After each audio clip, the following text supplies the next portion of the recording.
If you've ever heard of the term post-activation potentiation, or PAP, this is going to be the video for you.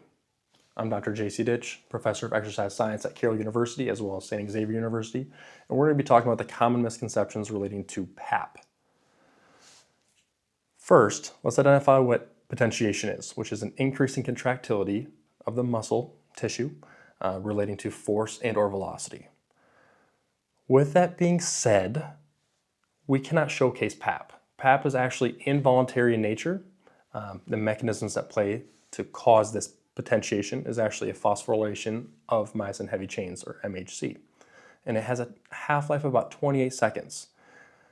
Now, if you see some suggestions based on social media and even some textbooks, it can commonly misinterpret this potentiation as PAP. Now, on the other hand, we have PAPE, which is post-activation performance enhancement. It's actually what I based part of my doctoral dissertation on. Now, post-activation performance enhancement, PAPE, has a lifespan, generally speaking, about 3 to 15 minutes after said lift or conditioning stimuli. And we're going to get to that in just a moment. The mechanisms causing this performance enhancement is actually muscle temperature, an increase in muscle hydration, and believed to be increase in neural drive. And of course, this can be shown voluntarily. So if I do said things such as a squat, I can have an increase in jump height potentially between 3 to 15 minutes.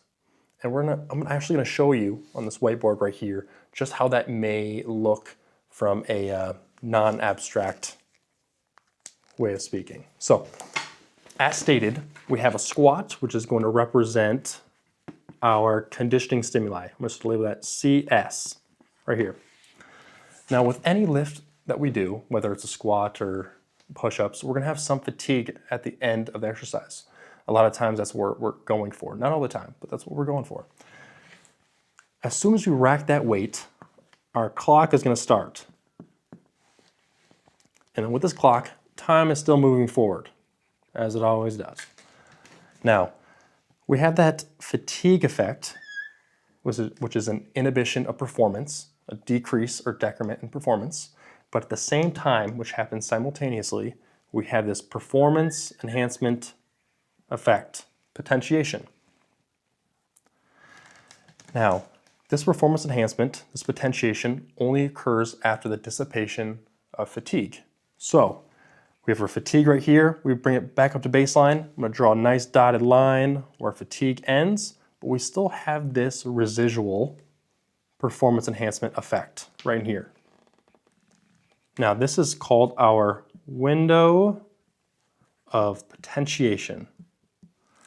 It is during this time frame that's going to be post 3 minutes to 15 minutes. Now, how can we use this in practical terms? Our conditioning stimuli, which has been observed to be many different things, in my use case during my doctoral dissertation, we used accentuated eccentric loading, using supramaximal, which is above an individual's 1 repetition max, or 100% of their maximum. This has also been observed with traditional, which is non-varying load, the typical that you see at a gym facility, as well as other eccentric overload, I'm going to put that in quotes for now for future videos, modalities that can increase or stimulate this potentiation effect to occur. Now, this can be useful in different scenarios, whether you're trying to achieve a PR in something, whether you are a professional jumper, professional dunker, ensuring that, say you're trying to hit that max vertical leap. I've seen quite a few really impressive dunks and or jumps on the Vertec or Vert Trainer lately. If you're really trying to hit that peak potential that you have that's beyond your baseline, this can be extremely useful. Obviously, utilizing it and testing it out beforehand is very useful, especially if you're trying to peak at some competition.